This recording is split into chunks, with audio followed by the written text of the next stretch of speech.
When we found out that AT&T sponsored their convention, I think we kind of got our answer there.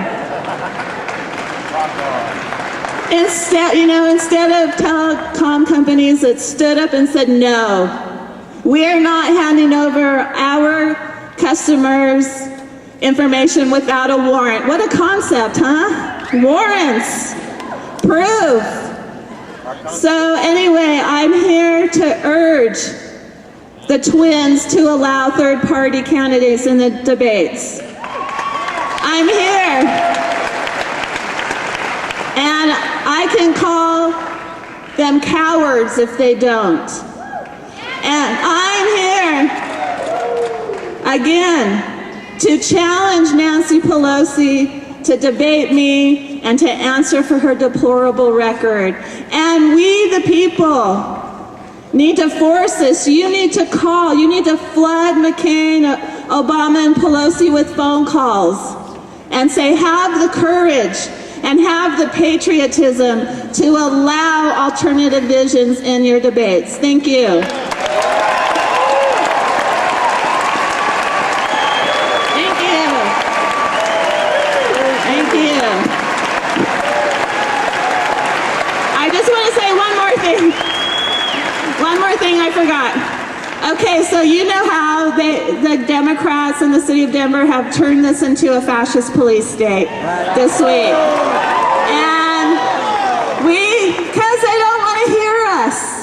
So tomorrow between 10 and 11, Cindy for Congress will be skywriting an alternative vision over the Pepsi Center. So please.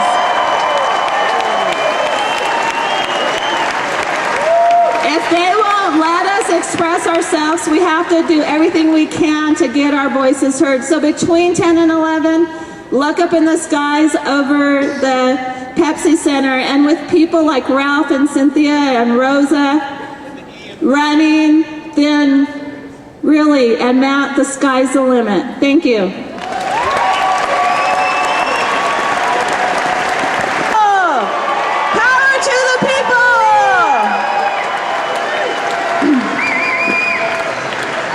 I always feel like I'm being interrogated. Maybe they're getting me ready for when I actually do go to Gitmo. But I'd like to introduce, just to acknowledge, the Green Party candidate for senator here in Colorado, Bob Kinsey.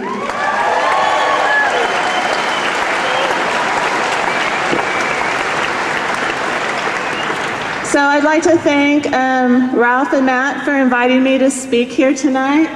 I think that third-party politics, I like to call it really second-party politics. Wouldn't it be great if we had a party that was actually in opposition to the Republicans instead of in collusion with the Republicans?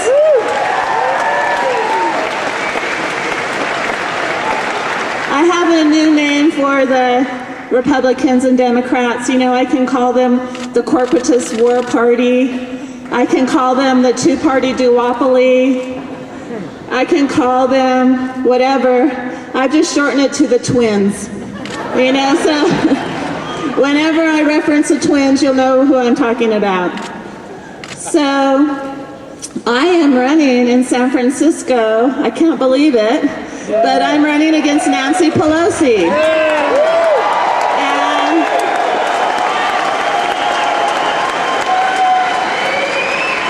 my heart goes out to the Nader Gonzalez campaign for having to get signatures to get on the ballot in so many states, because we did it in San Francisco. We had to get 10,198 signatures as independents. California has the fourth strictest guidelines for shutting the voice of the people out. That's what it's all about. The twins, they don't care about the people. They don't care about you losing your homes. They don't care about you. What they care about are the mortgage bankers who made those loans. That's who they bail out. They are, oh, socialism's so bad, capitalism's so great. But when capitalists go belly up, They socialize the risks, and they make us pay for it.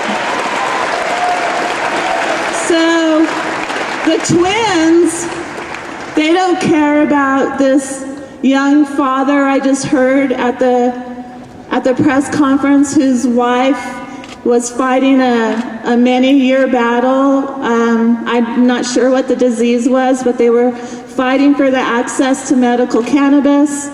Their legal fight, their medical fight has bankrupted them.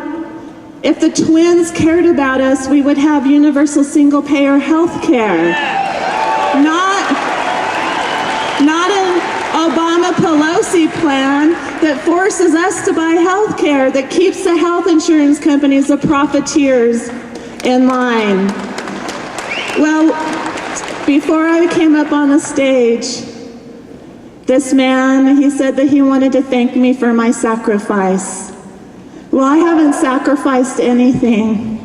My son was stolen from me by the twins. My son was sent to fight and die and perhaps kill innocent people, and for the military-industrial complex. So the oil companies and the war profiteers could line their pockets. And I didn't. Everybody says, this is Cindy, she lost her son in Iraq. I didn't lose my son. If I lost him, I would go find him. And he's not a fallen hero. If he fell, I would pick him up. No, he was murdered by the twins and their total obedience to the military-industrial complex. Now, when Casey was first murdered, I blamed George Bush and I blamed the Republicans. You know, then the more work I did, the more I became to realize that it's not George Bush and the Republicans. They're problems, but they're not the problems. I love to call George Bush the boil on the ass of democracy, because if we Lance Bush, Boyle Bush, we'll get Boyle Obama or we'll get Boyle McCain. But unless we cure the disease that causes that, and the twins perpetuate the disease, unless we cure the disease, the boils will keep popping up. And until we, the people of America, vote out of our courage and our integrity and not out of our fear, the boils will keep popping up. And if you have a friend that says, oh, but if you vote for a third party, if you vote for somebody courageous like Cynthia McKinney, or if you vote for somebody with integrity like Ralph Nader, who are actually working for you, you're throwing away your vote. Well, I say if you vote for Obama or McCain, you're throwing away your vote. And I am never going to waste that precious thing that my sisters fought so hard to give me. I am never going to waste that on another candidate brought to me by the military-industrial complex.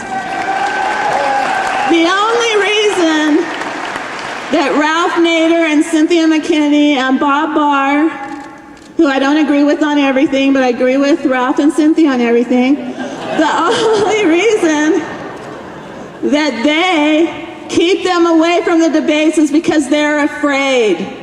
They don't want their disease pointed out, and they don't want their disease cured.